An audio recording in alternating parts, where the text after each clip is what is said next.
Alright, guys, let's dive into something super exciting happening way out in the North Sea. So, there's this bold new project coming to life, an artificial island that's set to totally change how Europe grabs and shares energy. And no, this isn't just your average offshore wind farm. This is a huge man-made hub that's all about collecting power from nearby turbines, turning it into usable energy, storing it, and then sending it out to power millions of homes. How cool is that? Now, Denmark, a small country with just 6 million folks, is at the forefront of this whole transformation. They used to lean heavily on fossil fuels, but they're on a mission to cut emissions by 70% by 2030 and hit net zero by 2050. Wind energy is the name of the game for them. But as they ramp up wind farms, they're also facing some challenges like not having enough coastal space, the high cost of building stuff, and delays in getting new grid connections up and running. So, what's the plan? Move the grid offshore? Back in 2020, Denmark gave the green light for 2 energy islands. One is natural in the Baltic Sea, and the other is this ambitious artificial one in the North Sea.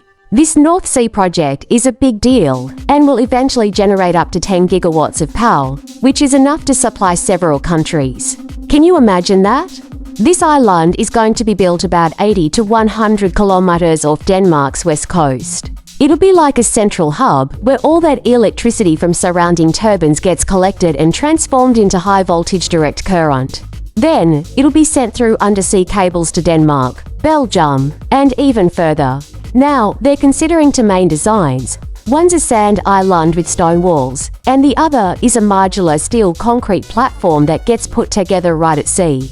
Inside, it's going to be like a massive offshore power station. Think converters, transformers, and even living quarters for engineers who'll be keeping everything running year-round. But here's the kicker: costs have shot up from an initial $8 billion to over $31 billion, which means we're looking at a completion date pushed back to around 2036. Yikes! Rising material prices, supply chain hiccups, and the tricky nature of building in rough seas are all major roadblocks. But, hey, the potential payoffs are huge.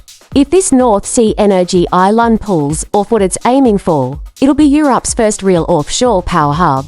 Not only will it export surplus energy, but it'll also help balance electricity across borders.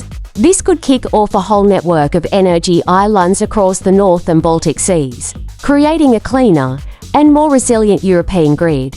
For Denmark, this isn't just about engineering. It's a bold statement of belief that the future of energy can actually come from the sea. How awesome is that? Let's keep our eyes peeled on this one.